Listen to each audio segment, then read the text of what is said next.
All right, everyone, welcome back into another NFL DFS video. Going to be touching on the top showdown plays on Monday Night Football. We had the Baltimore Ravens versus the Washington Commanders. Let's go ahead and get into it. And so right off the bat, I do want to mention that this slate is going to be a slate in which we really just do not have that much information regarding playing time, which does worry me a little bit. That is something that I do expect to have come out tomorrow. Okay, so that'd be something I would mention in the 9 to 5 Discord chat. Probably put something on Twitter as well, or retweet or like a tweet that is mentioning playing time. So if you aren't yet, make sure to be following me on Twitter. But looking at it, I do think we can expect some of the same things that occurred last week. The Baltimore Ravens are a team that, typically speaking, is very easy to predict in the preseason. Okay, John Harbaugh likes to stick to the same script. Okay, he's going to run the football, he's going to win games, and the kickers are going to be valuable, I guess, Justin Tucker, but the defense is going to be pretty valuable as well, because with them running the football a lot, they typically are having a long time of possession. Thus, the defense is obviously not going to get scored on as much. That being said, I do think we have a couple of receivers that we might want to be on. Sean Ryan going to be the first one. He had a team high 49 snaps on offense last week, and he actually had a team high in targets, 7 targets as well. He is someone that I do think we should be looking at. It's just a matter of how much.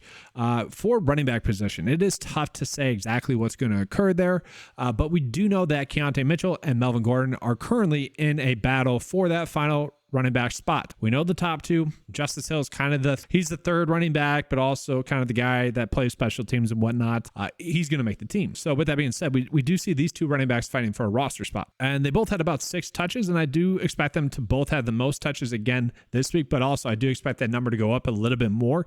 Typically speaking, we somewhat see a workhorse running back in the preseason with the Baltimore Ravens. Okay, we see that with the Raiders as well. That's been Zamir White thus far. Typically speaking, we see that with the Baltimore Ravens as well. The biggest thing that we have on this slate is that we do have, I would say, 4 plays that we know we want to be on. The first 2 are going to be at the quarterback position. So the one thing that we do know is that Tyler Huntley is going to be out, okay?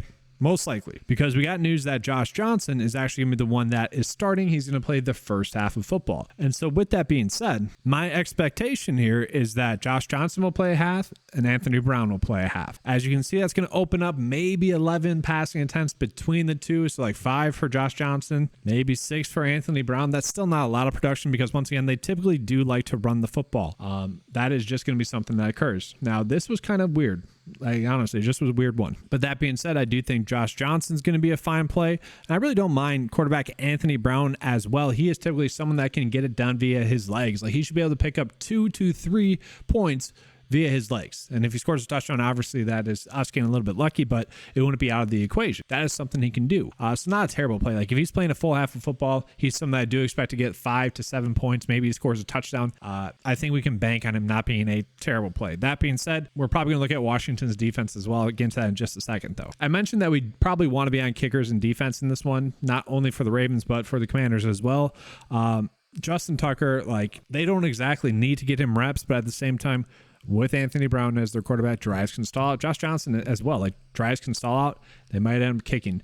That being said, defense should be a safe play. Like we should be locking in 7, even 5 points would be enough in a game like this from the defense. So it's a matter or not of do we want to play the Commanders defense or the Ravens defense in our captain spot. Then the last player I want to mention is going to be James Prochet. Prochet did play a bunch of snaps, nearly 50% of the snaps. He is currently questionable though, so we have to make sure he's going to play. That's kind of the headache of preseason NFL DFS is a lot of times we might not get the news, or if we do get the news, it's like 5 minutes before lineup lock on like players playing, how much they're going to play. So definitely something we need to be checking prior to lineup lock. But if he's going to be playing 50% of the snaps, he only had 3 targets last week. I don't think he had a reception. Those are stats that are going to get better. Like he could have 4 targets, 3 receptions, 40 yards or something stupid like that. Okay. Like he's not a bad player. I think that'd be something we would want to chase. All right. So now getting into the Commanders side of the football, the issue that we had with the Commanders last week is that one, low production. Okay. They didn't have that many total plays and the production was very spread out. No one got a lot of work, which for preseason DFS, that is something that we don't like. Also, we haven't had really any confirmation on any playing time for the players as well. That's going to make it very difficult to really tell you guys who to be on. What I can tell you, though, is which players have looked good, okay? Chris Rodriguez Jr., the rookie running back, was very impressive. Now, it was a very small workload. I think he only had like 7 total touches,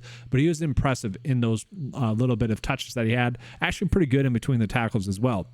The other one I want to call is Mitchell Tinsley here. Now, this was the only catch that he had last last week, but we can see the athleticism on this catch, kind of like the body control to go up there and get that football. Apparently, he's been having a really good practice thus far this week as well, so that's something I always kind of like to see. Right now, as it sits, he's like the only pass catcher that I think is going to be worthwhile. We'll see. Hopefully, we get more information on this by lineup lock. We do know, however, that Sam Howell was named the starting quarterback for the regular season. Does that mean that his playing time is not as secure in the preseason? Hopefully, that, you know, if we get news that Jacoby Brissett's going to be playing a full half of football, that's intriguing. Like, he is someone that we could bank on getting at least 5 or so points. I would say I would like him better than Anthony Brown in that regard. Josh Johnson, Brissett, probably about the same play. It would come down to stackability there. Kind of the issue with the Commanders as well is that they go pretty deep at the running back position. Jonathan Williams, you got Jared Patterson, Derek Gore, Chris Rodriguez. Like, they have some decent names in there in terms of like RB3, RB4, practice squad running back. Like, they have good talent. It's just talent that makes sense to get a bunch of playing time in games like this. So that's kind of why the production was spread out, I think. Heck, their leading target getter was actually Cole Turner. He had 4 targets. He's a freaking tight end. That should tell us everything we need to know about this game, right? It's kind of going to be probably an ugly game, a more difficult to predict game. So as it sits right now, maybe Chris Rodriguez try to get lucky. I want to make that clear. Probably going Joey Sly, maybe go Washington Commanders defense in the captain spot. I don't know. Like, we're trying to get luckier. And then, like, this is how ugly it is. Maybe Josh Johnson, the captain spot, hopefully a rushing touchdown. That is the difficult part that we have this slate thus far. But it is worth calling out that Joey Sly is the only kicker on this roster. Okay, that was not the case prior to me recording this video. Had I done it earlier in the day around noon, they just released their other kicker. Okay, so we have 2 kickers between the 2 teams. That makes it a little bit easier. But that's gonna be all for this video. I want to remind you guys of the promo code that's going on currently on the 9to5 website. Get 50% off your first 9to5 membership using the promo code playoffs. This is gonna be available for new members only. This makes your $10 membership a $5 membership. This will give you access to the NFL DFS lineup optimizer that you can use in the preseason, as well as for NFL DFS week 1. Those projections will hopefully be in there about next week for week 1. That's all I have for you guys. Thanks for watching. Let's have a good slate. And as always, let's keep cashing.